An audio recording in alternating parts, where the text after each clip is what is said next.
Drama की starting में हम इस ड्रामा की फीमेल लीड को देखते हैं जिसका नाम सू होता है। वह गार्डनिंग कर रही होती है। तभी बहुत सारे लोग वहां से गुजरते हैं। सू सोचती है कि शायद ये लोग यंग मास्टर जिंसी के लिए मैरिज प्रपोजल लाए होंगे। तभी लिली आती है और सू को लात मारकर गिरा देती है, ये कहते हुए कि मेरी ड्रेस को देखो, क्या यह ब्यूटीफुल लग रही है। साथ ही वह अपने पैरों को सू के हाथों पर रख देती है। सू उससे कहती है कि मेरे हाथ दुख रहे हैं, अपने पैर हटाओ वरना मैं तुम्हें शाप दे दूंगी। लिली कहती है कि मैं तुमसे पूछ रही हूँ कि मेरी ड्रेस कैसी है और तुम बेकार की बातें कर रही हो। तुम्हारे पास बिल्कुल भी मैनर्स नहीं है।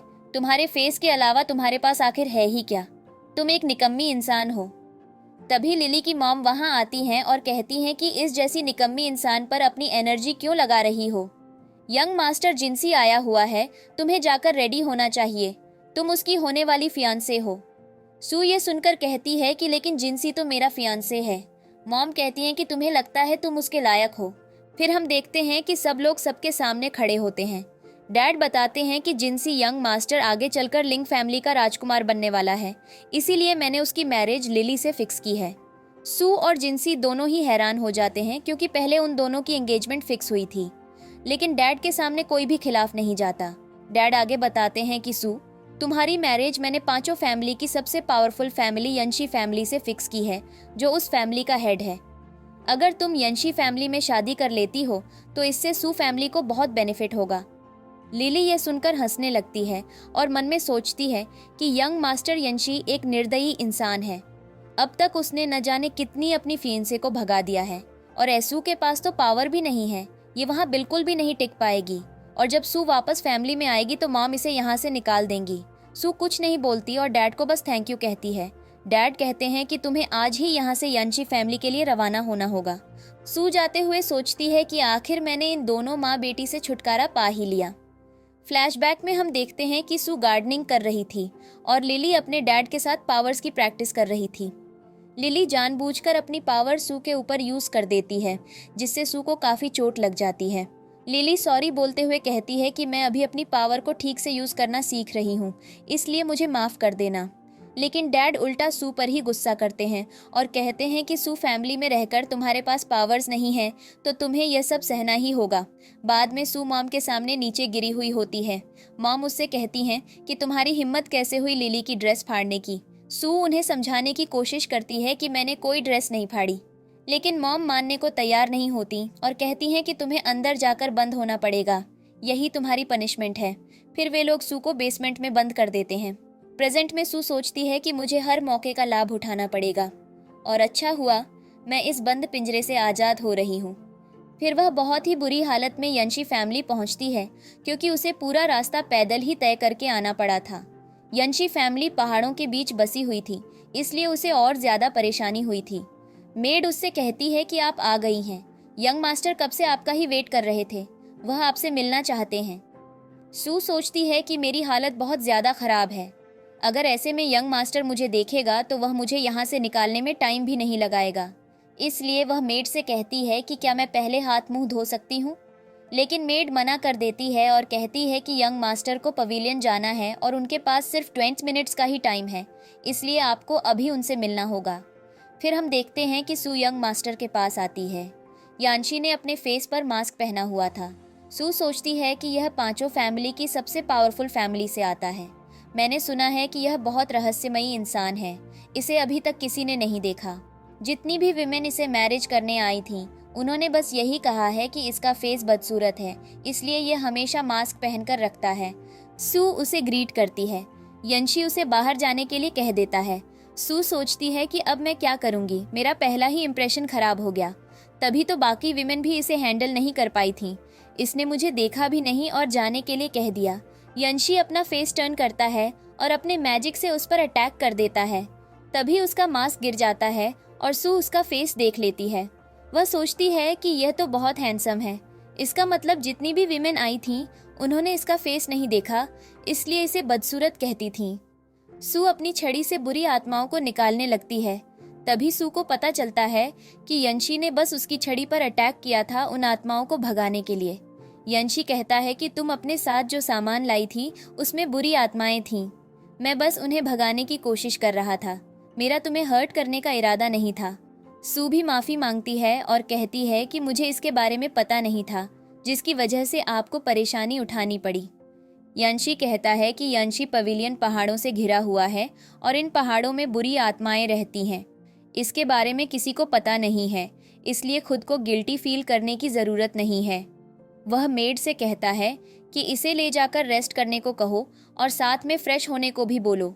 सू जाने लगती है। तभी यंशी कहता है कि तुम 35वीं हो जो यहाँ मेरी फियांसे बनकर आई हो। तुम्हारे पास बहुत कम टाइम है।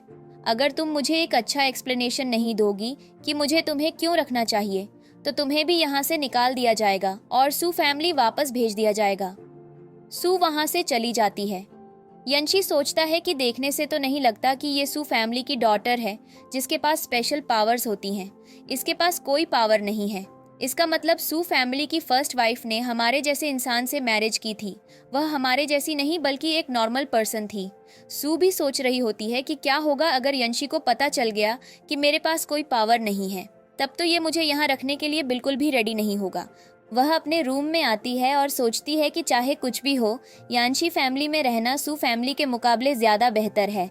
तभी मेड आती है और उसे नई ड्रेस देती है। फिर हम देखते हैं कि सभी फैमिली हेड्स बैठकर मीटिंग कर रहे होते हैं। उनमें से एक कहता है कि वह डेविल जानवर हमारी कैद तोड़कर भाग जाएगा। वह दिन ज़्यादा दूर नहीं है। हमें जल्द से जल्द 9 डिवाइन ब्लड लाइन के लोगों में से किसी एक को ढूंढना होगा। वही उस जानवर को फिर से बांधने में हमारी मदद कर सकता है। अगर ऐसा नहीं हुआ तो हमारी फैमिली पर बहुत बड़ी मुसीबत आ सकती है। मैंने सुना था कि सू फैमिली की फर्स्ट वाइफ इसी ब्लड लाइन से बिलोंग करती थी और उसकी डेथ हो चुकी है, लेकिन उसकी डॉटर अभी भी जिंदा है और वह हमारी मदद कर सकती है। डैड कहते हैं कि उससे उम्मीद करना बेकार है क्योंकि उसके पास कोई भी पावर नहीं है, तो वह हमारी हेल्प क्या करेगी। यंशी बोलता है कि आप चिंता मत करिए, अगर उसके पास कोई भी पावर्स ऐसी होंगी तो मैं उसे ज़रूर यूज़ करूँगा डेविल जानवर को सील करने के लिए।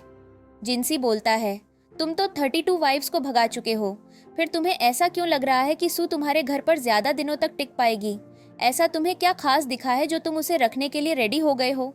डैड उसे डांटते हुए बोलते हैं कि तुम्हारी मैरिज अब लिली से हो गई है, तो तुम्हें सू होकर मैटर में ध्यान न देकर लिली पर ध्यान देना चाहिए, और इस मामले में तुम कुछ नहीं बोलो तो बेहतर होगा। जिसे सुनकर जिनसी चुप हो जाता है। यंशी घर लौटता है तो वह देखता है कि सू छोटे मोटे काम कर रही थी। तब वह बोलता है कि अभी तक जितनी भी मेरी वाइफ्स यहाँ आई हैं, उन्होंने कभी भी घर के कामों में इंटरेस्ट नहीं दिखाया, यहाँ तक कि उन्हें काम करना भी नहीं आता था। लेकिन तुम सू फैमिली जैसी इतनी पावरफुल फैमिली की डॉटर होकर भी ये नॉर्मल से काम कर रही हो। क्या तुम्हें यह गंदा नहीं लग रहा। सू बोलती है कि मैं फैमिली की भले ही एल्डेस्ट डॉटर थी, लेकिन वहाँ मैं यही नॉर्मल काम करती थी, इसलिए इन कामों को करने में मुझे कोई प्रॉब्लम नहीं है।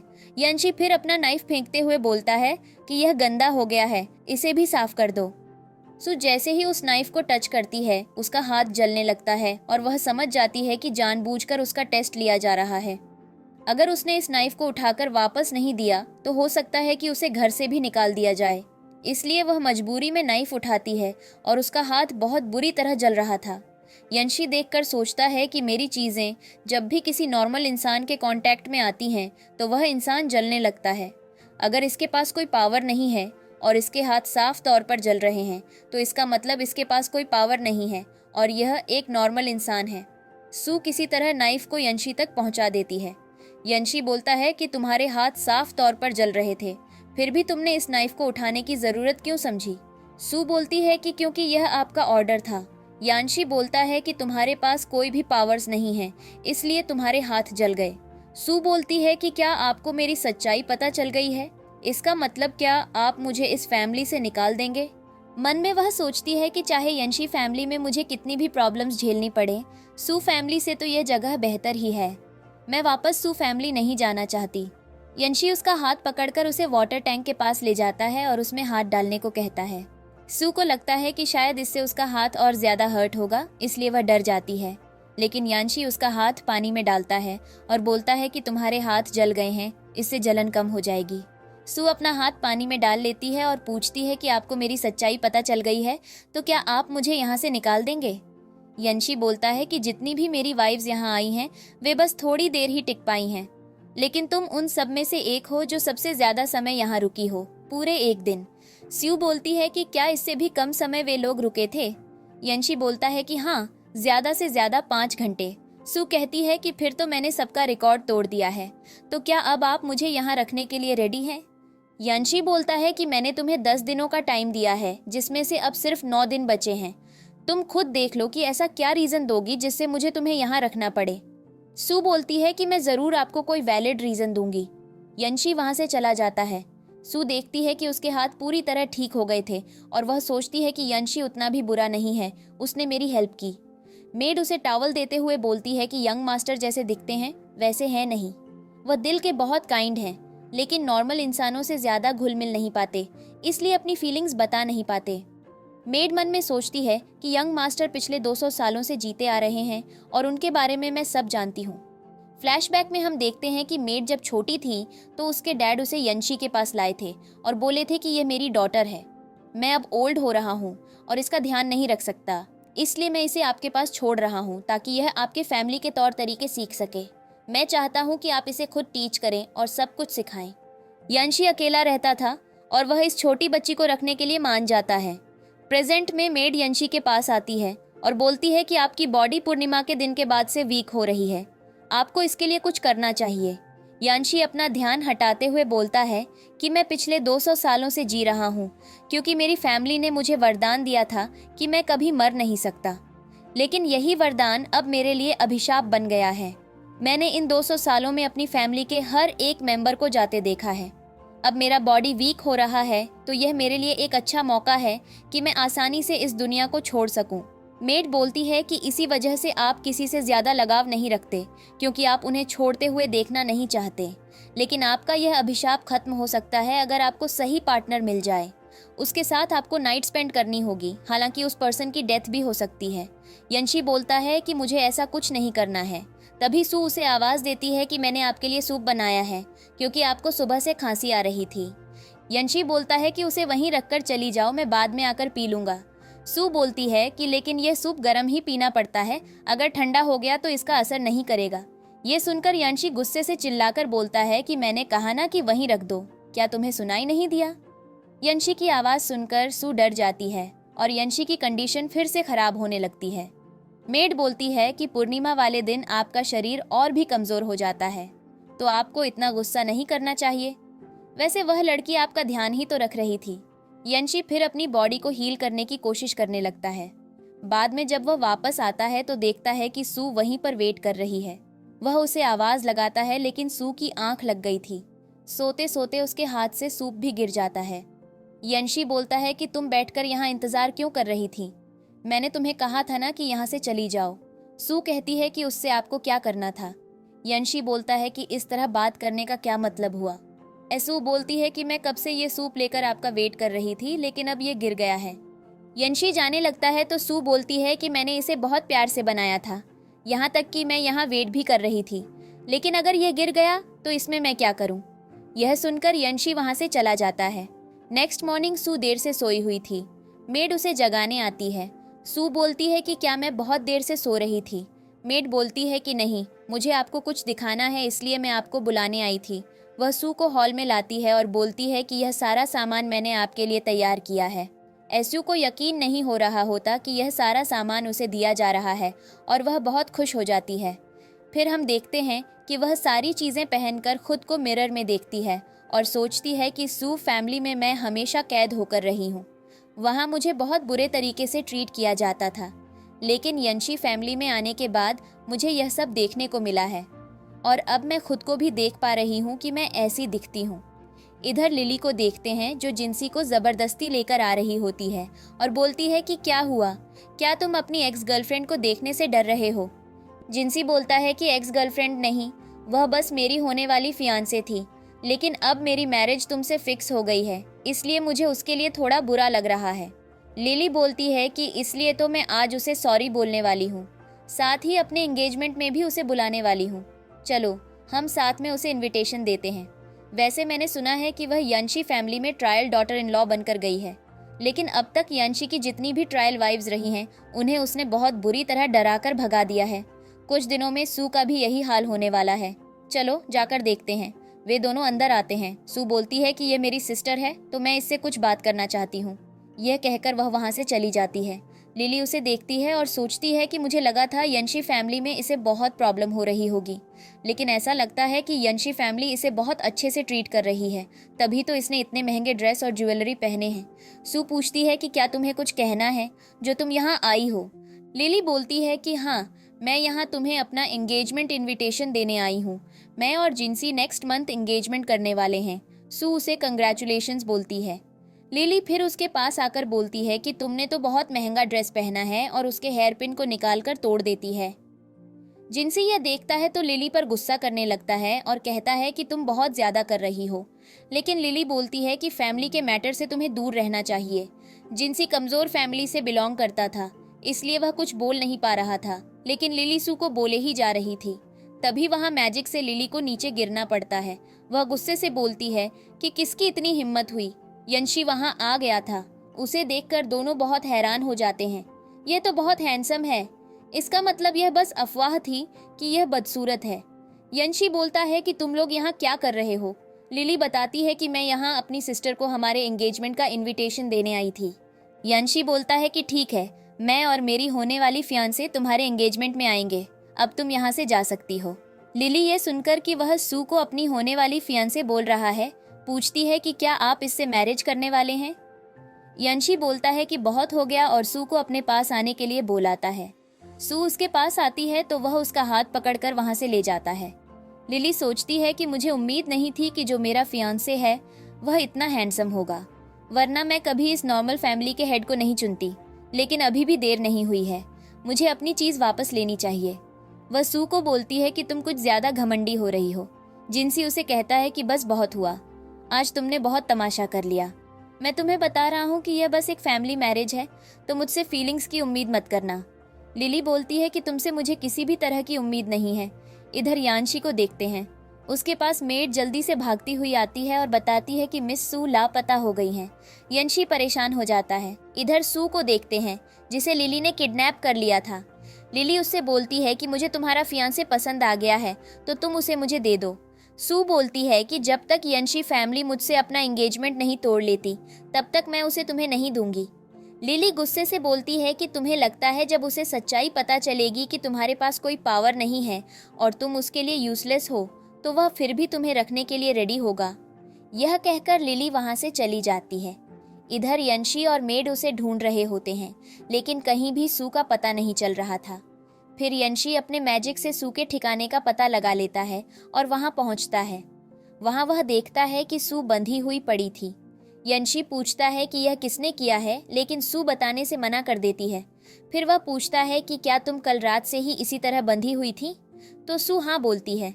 यंशी पूछता है कि क्या तुम ठीक हो, सू हाँ बोलती है। यह सुनकर वह गुस्से में बोलता है कि तुम्हें देखने से तो नहीं लग रहा कि तुम ठीक हो। फिर वह सू को उठाकर कार में लाता है और उसे बर्फ से जमी हुई बोतल देता है और बोलता है कि इसे अपनी चोट पर लगा लो, जिससे तुम्हारी चोट को थोड़ा आराम मिलेगा। साथ ही वह उसके लिए टीवी भी ऑन कर देता है ताकि उसका ध्यान इन सब चीज़ों से हट जाए। एसयू उसे इन सब चीज़ों के लिए थैंक यू बोलती है। वे लोग घर पहुंच जाते हैं, जहां यंशी बोलता है कि तुम मुझे नहीं बताना चाहती हो तो ठीक है, लेकिन तुम ये सब छुपाकर भी कुछ हासिल नहीं करोगी। अपनी ईमानदारी को आगे रखना सीखो, वरना इस दुनिया में सरवाइव नहीं कर पाओगी। सू अपने रूम में आकर यही सोच रही होती है कि अपनी ईमानदारी दिखाने का क्या फ़ायदा। अगर मैं तुम्हें बता भी दूं तो क्या तुम सू फैमिली के खिलाफ जाओगे? हमारी मैरिज दोनों फैमिली के बेनिफिट के लिए हुई है, तो तुम भला सू फैमिली के खिलाफ मेरे लिए कैसे जाओगे? और जब तुम्हें पता चलेगा कि तुम्हारी होने वाली वाइफ ने ही मेरा किडनैप किया था, तो क्या तुम उसके खिलाफ जाओगे? यंशी घर पर आकर खाना खाने जा रहा था, तभी वहां सू आ जाती है, जिसे देखकर वह गुस्से से बोलता है कि यहाँ से निकल जाओ। लेकिन फिर हम देखते हैं कि वह असल में डेविल आत्मा को बोल रहा था बाहर निकलने के लिए। जैसे ही उसका ध्यान जाता है कि सू नीचे गिरी हुई है, तो वह जल्दी से आकर उसे देखने लगता है। उसे पता चलता है कि सू को काफी तेज फीवर है। रूम में मेड उसकी बॉडी चेक करती है और बताती है कि इन्हें चोट लगी है, जिसकी वजह से इन्हें फीवर हो गया है। लेकिन ऐसा लग रहा है जैसे इनकी बॉडी पर बहुत पुराने निशान भी हैं। यंशी सोचता है कि इसका मतलब इसका सू फैमिली में बचपन बिल्कुल अच्छा नहीं बीता था, तभी तो ये सारे चोट और दर्द आसानी से सह लेती है। वह जाने लगता है तो मेड पूछती है कि आप कहाँ जा रहे हैं। यंशी बोलता है कि मैं डॉक्टर को बुलाने जा रहा हूँ। इधर लिली अपने डैड के पास आती है और बोलती है कि डैड, आपने तो कहा था यंशी फैमिली उतनी अच्छी नहीं है, लेकिन यंशी फैमिली तो बहुत ही पावरफुल है। और आज मैंने उसका फेस देखा, वह बिल्कुल भी बदसूरत नहीं है बल्कि काफ़ी हैंडसम है। मैं अपना एंगेजमेंट उसी से करना चाहती हूँ। डैड उस पर गुस्सा करने लगते हैं और बोलते हैं कि तुम्हारे शौक बहुत ज़्यादा बढ़ रहे हैं, लेकिन ये तुम्हारे लिए ठीक नहीं है। तुम्हें पता है ना कि यंशी कभी भी किसी विमेन के लिए फीलिंग्स नहीं रखेगा। उसके लिए अपने फैमिली का मान सम्मान ही सबसे ज़्यादा इम्पॉर्टेंट है। तुम उसके साथ कभी खुश नहीं रह पाओगी। लिली बोलती है कि लेकिन सू बिल्कुल भी यंशी फैमिली के लायक नहीं है। आपको नहीं लगता अगर उन्हें पता चल गया कि उसके पास कोई पावर्स नहीं है तो वे उसे बिल्कुल भी नहीं रखना चाहेंगे। डैड बोलते हैं कि उसे यह बात पहले से ही पता चल चुकी है, फिर भी सू अपनी जगह बनाने में कामयाब हो रही है।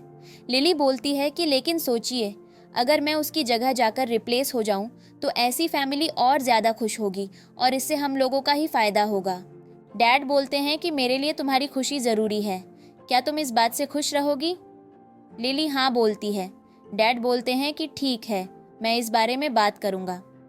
लिली खुश होकर सोचती है कि मुझे भी सू से इतना ज़्यादा मतलब नहीं है, मैं तो बस उससे सब कुछ छीनना चाहती हूँ जो वह चाहती है। इधर डॉक्टर सू का चेकअप करते हैं और बताते हैं कि मिस सू कुछ टाइम में ठीक हो जाएंगी। अभी इन्हें डर की वजह से बुखार आ गया है, लेकिन ऐसा लगता है जैसे इन्हें कोई मेंटल प्रॉब्लम है, क्योंकि इन्हें बहुत छोटी छोटी बातों से भी डर लग जाता है। यंशी यह सुनकर हैरान हो जाता है। डॉक्टर बताते हैं कि मुझे लगता है इनके अंदर एक छुपी हुई पावर है जो इन्हें हमेशा किसी नई दुनिया में ले जाती है। हालांकि हम इनका इलाज कर सकते हैं, अगर हम इनके दिमाग से बैड मेमोरीज को इरेज कर दें और उसकी जगह अच्छी यादें डाल दें तो ये ठीक हो सकती हैं। फिर डॉक्टर वहाँ से चले जाते हैं। यंशी वहीं पर सू का ध्यान रखने लगता है और देखता है कि उसे बहुत ठंड लग रही है, तो वह अपने हाथों से उसे गर्माहट देने लगता है। ऐसे ही मॉर्निंग हो जाती है और जब सू की आँख खुलती है तो वह अपने पास यंशी को देखती है और पूछती है कि क्या आप पूरी रात यहीं बैठे हुए थे? यंशी बोलता है कि यह इम्पॉर्टेंट नहीं है, मेड ने तुम्हारे लिए सूप बनाया है, तुम इसे पी लो। जब वह देखता है कि सू सूप नहीं पी रही है तो वह खुद अपने हाथों से उसे पिलाने लगता है। सू सोचती है कि क्या यह मेरी केयर कर रहा है। यंशी देखता है कि उसके लिप्स पर सूप लग गया है तो वह उसे साफ करने लगता है, जिससे वे दोनों ऑकवर्ड होकर पीछे हट जाते हैं। यंशी बोलता है कि तुम्हारे पास अब सिर्फ 3 दिन ही बचे हैं, जल्दी से मुझे एक वैलिड रीज़न बताओ वरना यंशी फैमिली छोड़कर चली जाना। इधर हम सबको बैठे हुए देखते हैं। लिली जिंसी से बोल रही होती है कि मैं अपना दूल्हा चेंज करना चाहती हूँ और तुम्हें अब सू के पास ही वापस लौटना होगा। जिंसी बोलता है कि सू के पास कोई पावर्स नहीं है, ऐसे में हमारी फैमिली सबसे नीचे आ जाएगी और उससे मैरिज करने से हमें कोई फ़ायदा नहीं होगा। तुम अचानक से ऐसा डिसीजन ले रही हो, मैं इससे अग्री नहीं हूँ। लिली कहती है कि मैं कुछ भी चेंज नहीं कर रही हूँ, जैसा पहले था वैसा ही है। सू तुम्हारी फियांसे थी और मेरा फियांसे यंशी था। अगर तुम इस बात को मानने के लिए रेडी हो तो हम तुम्हें इसके बदले गिफ्ट भी देंगे। जिंसी जब उसे खोलकर देखता है तो उसमें एक पर्ल होता है जिसे खाने से पावरफुल चाइल्ड पैदा होता है। डैड बोलते हैं कि इसकी मदद से सू तुम्हारी फैमिली को आगे बढ़ाने में हेल्प कर सकती है और तुम्हें तो पता ही है वह ऑलरेडी 9 ड्रैगन ब्लड लाइन से बिलोंग करती है। भले ही उसके पास पावर्स नहीं हैं, लेकिन ये पर्ल खाने के बाद उसके पास पावर्स आ जाएंगी और तुम्हें पता ही है कि उसके चाइल्ड के पास कैसी शक्तियाँ होंगी। जिंसी पहले से ही सू को लाइक करता था और उसे प्रोटेक्ट करना चाहता था, इसलिए वह इस डील को मान जाता है, क्योंकि उसे लगता है कि अगर सू यंशी के पास रही तो उसे बहुत प्रॉब्लम्स फेस करनी पड़ेंगी। उसके फादर कहते हैं कि तुम्हें पता है ना आगे क्या करना है। जिंसी कहता है कि आप चिंता मत करिए, हमारी फैमिली की ब्लड लाइन ज़रूर पावरफुल होने वाली है। ऐसू काम कर रही थी तभी वह यंशी को जाते हुए देखती है और पूछती है कि क्या आप बाहर जा रहे हैं। यंशी बोलता है कि हाँ, मैं टेंपल जा रहा हूँ, वहाँ मुझे कुछ काम है। सू बोलती है कि फिर आप जल्दी घर आइएगा। यह सुनकर यंशी थोड़ा हैरान होता है, क्योंकि पहले उसका इंतज़ार करने वाला कोई नहीं था, लेकिन अब उसके पास एसू थी। यंशी सू से बोलता है कि तुम आज इस न्यू ड्रेस में काफ़ी ब्यूटीफुल लग रही हो। जैसे ही वह बाहर आता है तभी उस पर एक डेविल डीमन अटैक कर देता है, जिसे वह एक ही बार में ख़त्म कर देता है। हेल्पर भी वहां आ जाता है और बोलता है कि बहुत सारे डीमंस कैद से छूट रहे हैं और उन्होंने बहुत सारे लोगों को हर्ट कर दिया है। अच्छा हुआ आप आ गए। यंशी हेल्पर से बोलता है कि तुम जाकर सबसे पहले सू फैमिली और जिंसी फैमिली के बारे में सारी जानकारी इकट्ठा करो। हेल्पर बोलता है कि यंग मास्टर, आप तो पहले कभी बाहरी मामलों में दखल नहीं देते थे। क्या आप यह सब मिस सू की वजह से कर रहे हैं? यंशी कोई जवाब नहीं देता और मीटिंग में चला जाता है, जहां वही पर्सन बोल रहा होता है कि ट्यंशी झील पर लगा सील धीरे धीरे टूट रहा है। क्या तुमने पता लगा लिया है कि सू के अंदर 9 डीमन ब्लड लाइन वाली पावर है या नहीं? यंशी बोलता है कि उसके शरीर में कोई भी ऐसी पावर नहीं है। मैंने उसकी बॉडी के अंदर की सारी शक्तियाँ चेक कर ली हैं। वह पर्सन बोलता है कि ठीक है, फिर तुम्हें जल्दी से 9 डीमन ब्लड लाइन वाले लोगों को ढूंढना चाहिए। यंशी हाँ बोलकर चला जाता है। घर पर सू सो रही होती है, तभी उसे बहुत बुरा सपना आने लगता है, जिसमें वह बेसमेंट में बंद होती है और लिली और उसकी मॉम पागलों की तरह हंस रही होती हैं और उसका मजाक उड़ा रही होती हैं। सू बहुत डर जाती है। तभी वहाँ यंशी आ जाता है और उसे परेशान देखकर अपने मैजिक से उसके बुरे सपने को हमेशा के लिए मिटाने की कोशिश करता है। लेकिन तभी उसे कुछ अजीब सा महसूस होता है और वह सोचने लगता है कि क्या सू सच में 9 ड्रैगन ब्लड लाइन से बिलोंग करती है, इसलिए उसका मैजिक उस पर काम नहीं कर पाया। वह अपने साथ एक लैंप लाता है और उसके पास रख देता है और बोलता है कि चिंता मत करो, अब तुम्हें बुरे सपने नहीं आएंगे। वह पूरी रात ऐसे ही लैंप बनाता रहता है। मॉर्निंग में सू की नींद खुलती है और वह लैंप को देखकर मेड से पूछती है कि क्या रात में मेरे रूम में कोई आया था। मेड हाँ बोलती है और कहती है कि अगर आप बाहर जाकर देखेंगे तो आपको खुद पता चल जाएगा। सू बाहर जाती है तो वहाँ बहुत सारे मार्स लैंप लगे होते हैं। मेड कहती है कि मुझे पता है यह लैंप अंधेरे और बुरे सपनों को दूर करता है। सू सोचती है कि यह सब मेड ने किया होगा और वह उन्हें थैंक यू बोलती है। मेड बोलती है कि तुम गलत पर्सन को थैंक यू बोल रही हो।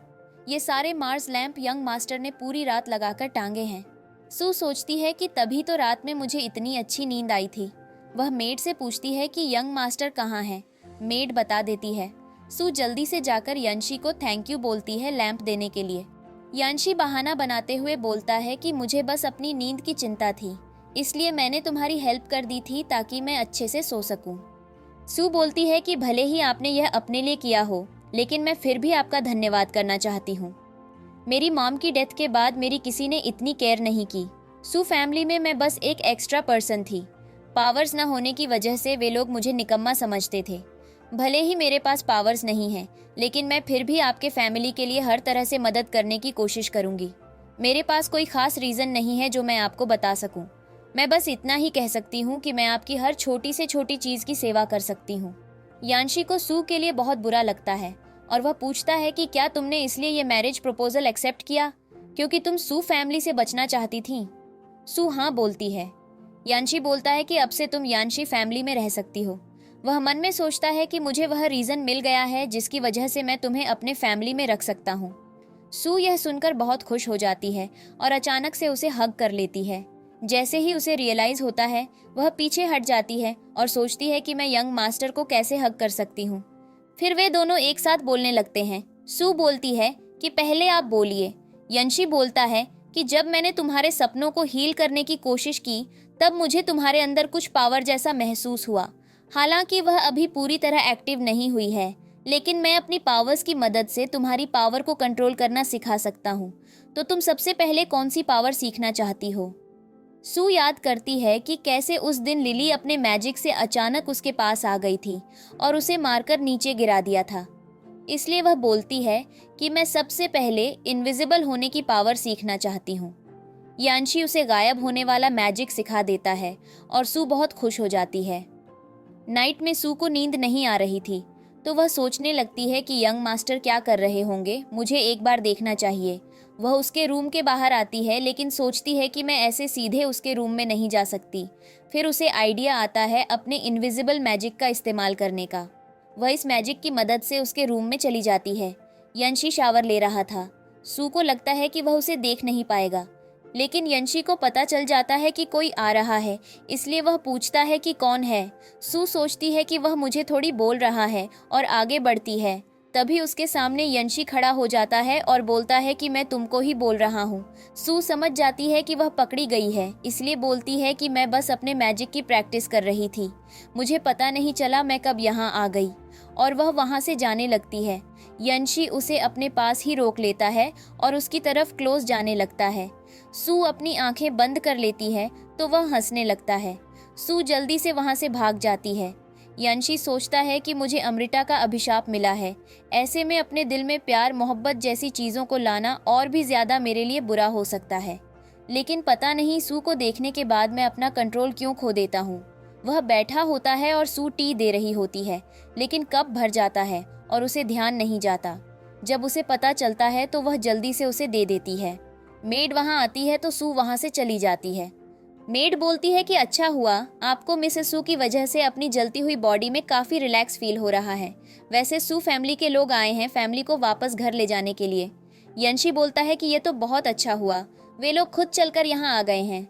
अगर वे नहीं भी आते तो भी मैं सू फैमिली जाने वाला था। ये हमारी तरफ से एंगेजमेंट का उपहार है, आप लोग इसे रोक सकते हैं और अब से सू का सू फैमिली से कोई लेना देना नहीं रहेगा। इधर डैड लिली को समझा रहे होते हैं कि तुम यंशी को अच्छे से ट्रीट करना, तुम्हें पता है ना वह कितना पावरफुल है, कोई भी गलती मैं बर्दाश्त नहीं करूँगा। लिली बोलती है कि डैड आप मेरा मजाक उड़ाना बंद करें, सू भले ही ब्यूटीफुल है लेकिन मैं भी कम नहीं हूँ। तभी यंशी अकेले आता है तो डैड पूछते हैं कि सू कहाँ है। यंशी बोलता है कि आप लोगों ने यहाँ आकर अच्छा किया, अगर आप नहीं भी आते तो भी मैं सू फैमिली आने वाला था। ये हमारी तरफ से एंगेजमेंट का गिफ्ट है, आप लोग इसे रख सकते हैं और अब से सू का सू फैमिली से कोई लेना देना नहीं रहेगा। लिली बोलने लगती है कि मेरी बहन बिल्कुल निकम्मी है, उसके पास कोई पावर्स नहीं है। यंशी गुस्सा हो जाता है और बोलता है कि हमारी फैमिली को आगे बढ़ाने के लिए मेरी वाइफ को पावर्स की ज़रूरत नहीं है, मैं अकेला ही काफ़ी हूँ और जो भी मेरी वाइफ को हर्ट करने की कोशिश करेगा मैं उसके लिए उससे बदला ज़रूर लूँगा। डैड बोलते हैं कि तुम्हारे कहने का क्या मतलब है। यंशी बोलता है कि सू के साथ जो भी हुआ है वह आपको पता ही होगा किसने किया है, तो आप बोलिए लिली को जल्दी माफ़ी मांगने के लिए। लिली बोलती है कि मैं उससे बिल्कुल माफ़ी नहीं मांग सकती। यंशी बोलता है कि फिर क्या तुम मेरे खिलाफ जाना चाहती हो। वे दोनों कुछ नहीं बोलते। लिली कहती है कि आप बस सू के लिए सू फैमिली से दुश्मनी मोल लेना चाहते हैं। यंशी उन्हें जाने के लिए बोल देता है और मेड भी उन्हें जाने के लिए कहती है। वे दोनों वहाँ से जाने लगते हैं। लिली मुड़कर कहती है कि मुझे सू को देखना है, लेकिन डैड गुस्से में डांटते हुए बोलते हैं कि अभी यंशी गुस्से में है, क्या तुम मुझे बर्बाद करना चाहती हो, चुपचाप यहाँ से चलो, और उसे ले जाते हैं। सू बैठी होती है, तभी वहाँ मेड आती है और बोलती है कि मैं आपको यहाँ मेडिसिन लगाने आई हूँ।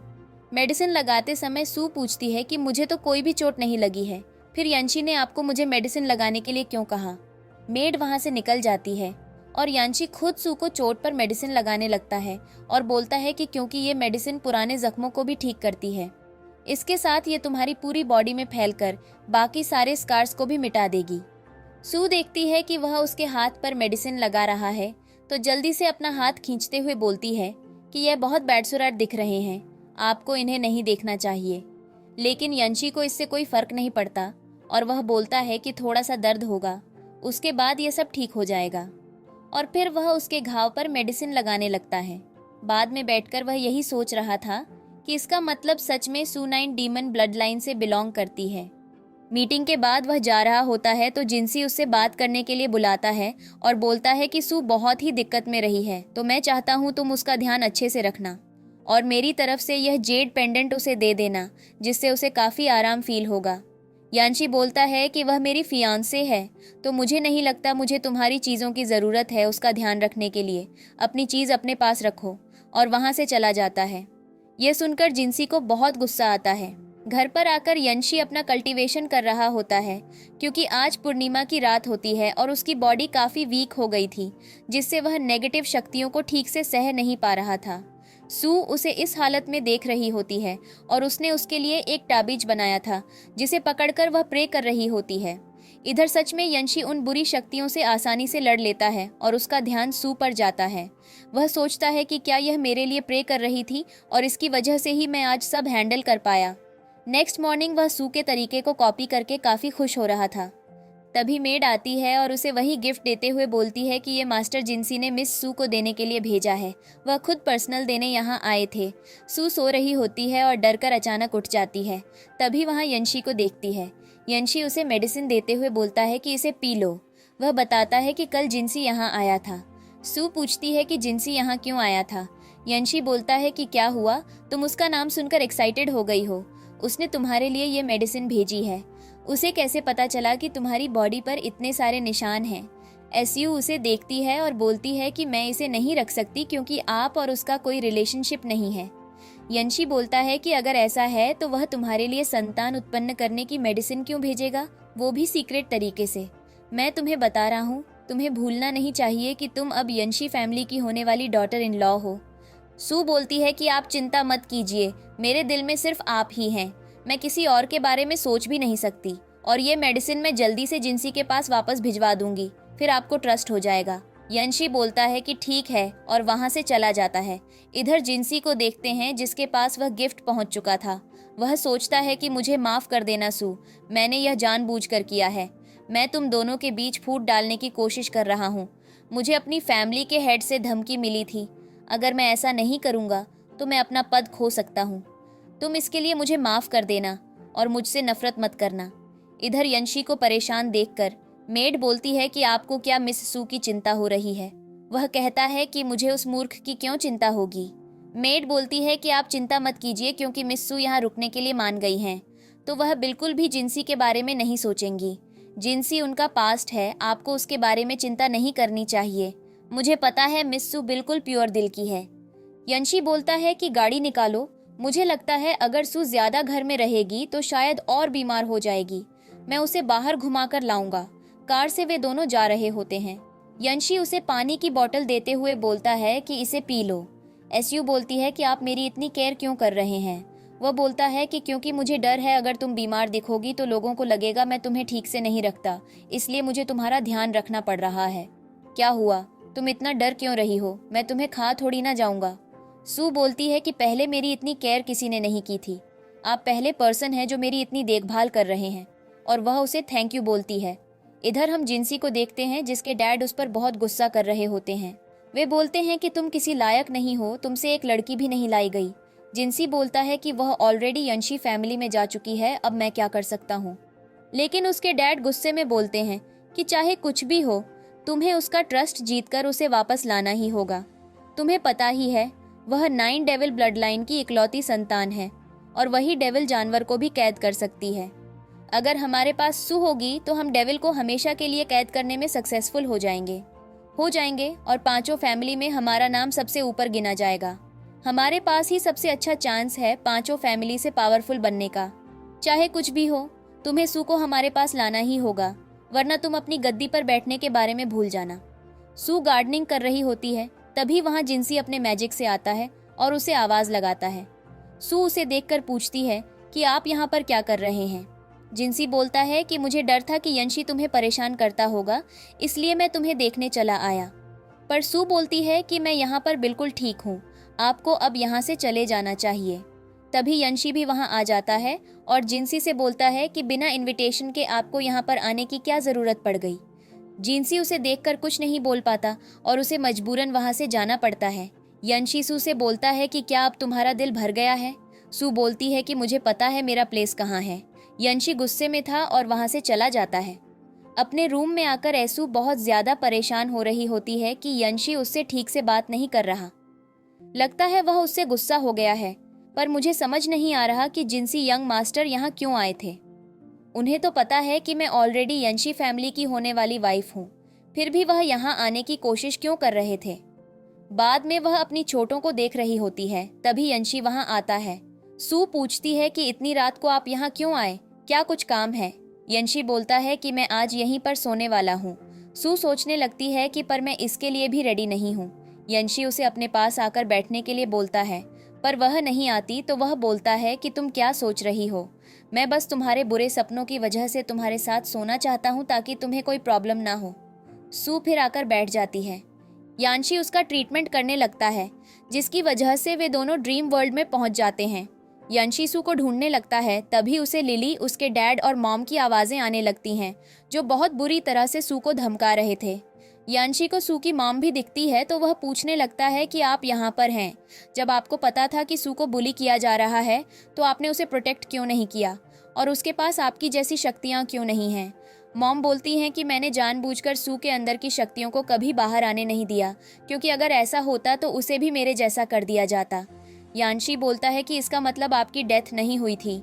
मॉम बोलती हैं कि मुझे टियनशी पवेलियन में कैद कर दिया गया था और वहीं पर मेरी डेथ हो चुकी थी। यंशी बोलता है कि फिर आप इन बुरे सपनों से सू की मदद क्यों नहीं कर रही थी? आपको पता है उसे सू फैमिली में कितनी बुरी तरह ट्रीट किया गया। मॉम बोलती हैं कि मुझे पता है, ये सब चीजें मैंने सू की भलाई के लिए ही की हैं। यंशी बोलता है कि इसका मतलब आप जानबूझकर ये सारे बुरे ड्रीम्स सू के पास लाना चाहती थी ताकि उसकी शक्तियां दबी रहें। मॉम हाँ बोलती हैं और अचानक गायब हो जाती हैं। यंशी सू को ढूंढ लेता है और उसे फिर से रियल वर्ल्ड में ले आता है। वह उसे गोद में पकड़े बैठा होता है और होश में आने पर उसे अलग कर देता है और कहता है कि अब हमें सो जाना चाहिए। सू जल्दी से जाकर सो जाती है और यंशी भी वहीं पर लेट जाता है। नेक्स्ट मॉर्निंग वे दोनों एक दूसरे के बहुत क्लोज आ गए होते हैं। सू जब देखती है तो उठ जाती है। यंशी पूछता है कि तुम्हें क्या कल रात नींद अच्छी आई थी? सू बोलती है कि हाँ, मुझे पहली बार बुरे सपने नहीं आए और कहती है कि मैंने उस टाइम ड्रीम में अपनी मॉम को देखा था। यंशी बताता है कि तुम्हारे अंदर एक छुपी हुई पावर थी और उसे दिखाता भी है। सू पूछती है कि पर यह मुझे पहले क्यों नहीं पता चला? यंशी बताता है कि तुम्हारी मॉम की वजह से वह तुम्हें प्रोटेक्ट कर रही थी और फिर अपने मैजिक से एक ताबीज बनाकर उसके अंदर डाल देता है ताकि किसी को उसके मैजिक के बारे में पता न चले। फिर वह अपने मास्टर के पास आता है और बोलता है कि आपने मुझे क्यों बुलाया है? वह पर्सन बोलता है कि वह डीली पड़ रही है और इसे तुम ही रोक सकते हो। हालांकि इसे ज्यादा दिन तक रोकने में हम सक्सेसफुल नहीं हो पाएंगे। क्या तुम इस रिस्पॉन्सिबिलिटी को लेने के लिए रेडी हो? इसमें तुम्हारी मौत भी हो सकती है। फिर भी यंशी मान जाता है। उसके जाने के बाद उसका मास्टर अपने हेल्पर को ऑर्डर करता है कि जाकर एक लड़की को ले आओ जो डीमन ब्लड लाइन से है। उस जानवर को वापस से कैद कराने के लिए उसकी डेथ की वजह से ही हम उस जानवर को कैद कर सकते हैं। यानी उन्हें पता चल गया होता है कि सू के पास पावर है और यंशी ये सब बातें उनसे छुपा रहा है। घर पर सू यंशी का वेट कर रही थी। जैसे ही उसके कार की आवाज़ सुनती है वह काफ़ी खुश होकर बाहर जाने लगती है, पर मेड मना कर देती है कि बाहर जाना मना है। सू भी सोचती है कि फिलहाल घर में टेंशन बहुत ज़्यादा चल रहा है। ऐसा लग रहा है जैसे कुछ बुरा होने वाला है। यांशी को थोड़ा बहुत डाउट हो जाता है कि कोई उसका पीछा कर रहा है। फिर वह सू के पास आता है और बोलता है कि तुम मेरे साथ स्टडी के लिए आओ, मैं 3 दिनों बाद तियंशी पवेलियन जाऊंगा। उससे पहले मैं तुम्हें यंशी फैमिली की सारी रिस्पॉन्सिबिलिटी सौंप दूंगा। सू पूछती है कि पर आप ऐसा क्यों कर रहे हैं? क्या आप वापस नहीं लौटने वाले हैं? यांशी बोलता है कि तुम मुझसे प्रॉमिस करो कि तुम यांशी फैमिली को अच्छे से प्रोटेक्ट करोगी और साथ में खुद को भी। सू कहती है कि क्या मैं आपके साथ जा सकती हूँ? मैं आप पर बोझ नहीं बनना चाहती। वहाँ पर मैं आपकी हेल्प करूँगी सील को बंद करने में। यांशी को पता था कि वे लोग सू को ढूंढ रहे हैं और वह सू को अपने साथ लेकर और खतरे में बिल्कुल नहीं डाल सकता था। वह कहता है कि तुम मुझ पर बोझ नहीं हो, तुम मेरी वाइफ हो और चिंता करने वाली बात नहीं है, मैं इसे अकेले संभाल लूँगा। तुम्हें यहाँ रहकर सब चीज़ें हैंडल करनी हैं। फिर वह उसे सारे मैजिक सिखा देता है। यंशी के जाने का टाइम आ जाता है और सू उसे जाने नहीं देना चाहती थी, साथ ही काफ़ी उदास भी दिख रही थी। यंशी उसे शांत रहने को बोलता है और वहाँ से चला जाता है। तभी देखते हैं कि सू को एक परेशान आदमी किडनैप कर लेता है। घर के अंदर प्रोटेक्शन सर्कल बना हुआ था, लेकिन सू बाहर चली गई थी, इसलिए वह आदमी उसे ले जाने में सक्सेसफुल हो जाता है। फिर हम देखते हैं कि सभी लोग वहाँ पर थे और सू नीचे गिरी हुई थी। मास्टर बोलता है कि सू को कुर्बानी देकर ही हम तियंशी पवेलियन को सील कर सकते हैं। मैंने जानबूझकर यंशी को यहाँ से भेजा है। वह अभी घायल होगा तो हमसे लड़ नहीं सकता है, इसलिए हमें जल्दी करना होगा। सू भी उनकी बातें सुन रही होती है, लेकिन उसके पास कोई ऑप्शन नहीं था। वह उन लोगों का मुकाबला नहीं कर सकती थी, इसलिए मास्टर उसकी सारी पावर छीनने लगता है। तभी यंशी वहां आ जाता है और मास्टर को ऐसा करने से रोक देता है। मास्टर बोलता है कि मैं तुम्हारा ही इंतजार कर रहा था। मुझे पता था तुम जरूर आकर यहाँ प्रॉब्लम क्रिएट करोगे, लेकिन अगर तुम ऐसा ही चाहते हो तो फिर तुम्हें भी साथ में मरना पड़ेगा, क्योंकि तुम लोगों के चलते 5 फैमिली खतरे में नहीं आ सकती हैं। यंशी और मास्टर में फाइट होने लगती है, लेकिन यंशी कमजोर था तो वह मास्टर से लड़ नहीं पाता। सू उसे बोलती है कि तुम यहाँ क्यों आ गए हो?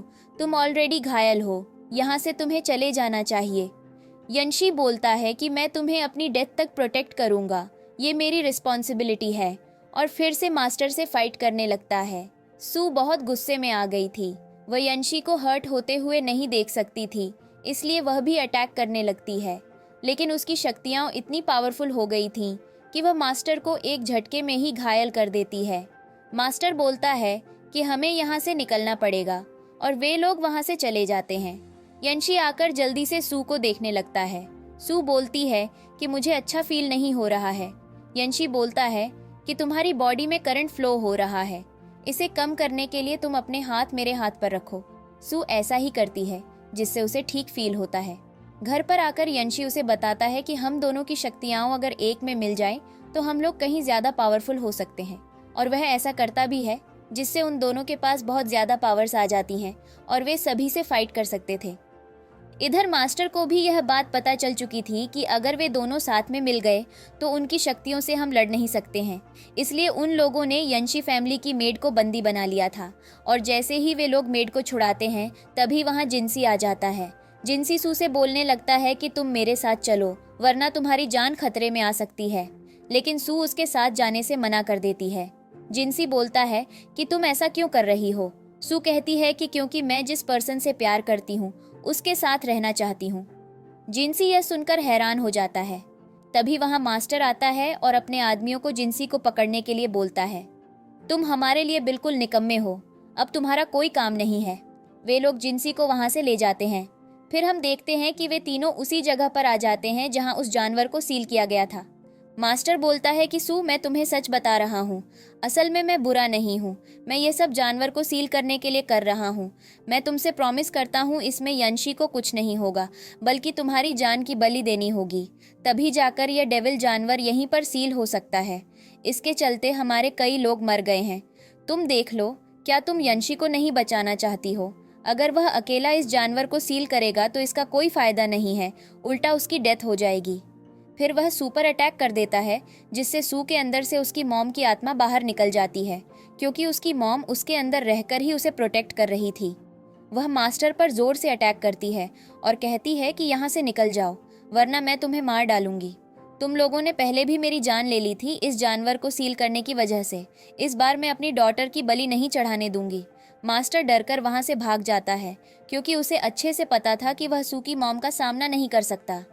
मॉम सू से कहती हैं कि तुम्हें एक अच्छा पार्टनर मिल गया है, अब मुझे तुम्हारी चिंता नहीं है। मैं खुद को कुर्बान कर रही हूँ इस डेविल को सील करने में, और मेरी सारी शक्तियाँ अब तुम्हारे अंदर चली जाएंगी। सू बहुत ज़्यादा रोने लगती है।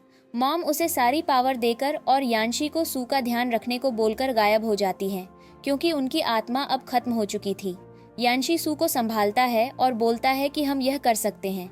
तभी वहाँ डेविल भी आ जाता है, जिसे वे दोनों मिलकर वापस से कैद कर देते हैं, लेकिन ज्यादा एनर्जी खत्म होने की वजह से वे दोनों बेहोश हो जाते हैं। नेक्स्ट डे सू यंशी को जगाती है। वे दोनों यह देखकर खुश होते हैं कि उन्होंने फिर से डेविल को कैद कर दिया। तभी मेड भी सभी बंदियों को लेकर वहां उन्हें ढूंढते हुए आ जाती है और उन्हें कंग्रेचुलेशन करती है कि अब हमें कोई भी प्रॉब्लम नहीं है, हमारे ऊपर से सारे खतरे हट गए हैं। वे दोनों घर आकर बैठे होते हैं। यंशी बोलता है कि तुम हार मत मानो और प्रैक्टिस करते रहो, क्योंकि उस एक्सीडेंट की वजह से सू की पावर अब सही से काम नहीं कर रही होती है। यांशी उसे सिखा रहा होता है। तभी सू उसके बालों में एक बाल ऐसा नोटिस करती है जो वाइट हो गया था। वह उसे तोड़ते हुए कंग्रेचुलेशन बोलती है कि तुम अब एक नॉर्मल पर्सन बन चुके हो। यांशी बोलता है कि मैंने कभी उम्मीद नहीं की थी कि मैं तुम्हारी वजह से एक नॉर्मल पर्सन बन जाऊंगा। मुझे इतनी खुशी कभी नहीं हुई थी जितनी मुझे तुम्हारे साथ हो रही है, कि मैं तुम्हारे साथ बेबीज कर पाऊंगा और हम साथ में ओल्ड होंगे, और नेक्स्ट लाइफ में भी हम साथ में ही आएंगे। सू रो रही होती है तो यंशी उसे रोने से मना करता है और बोलता है कि यह तो हमारे लिए खुशी की बात है, हम अपनी लाइफ हमेशा साथ में बिताएंगे। और वे दोनों एक दूसरे को हग कर लेते हैं। इसी के साथ इस ड्रामा की हैप्पी एंडिंग हो जाती है।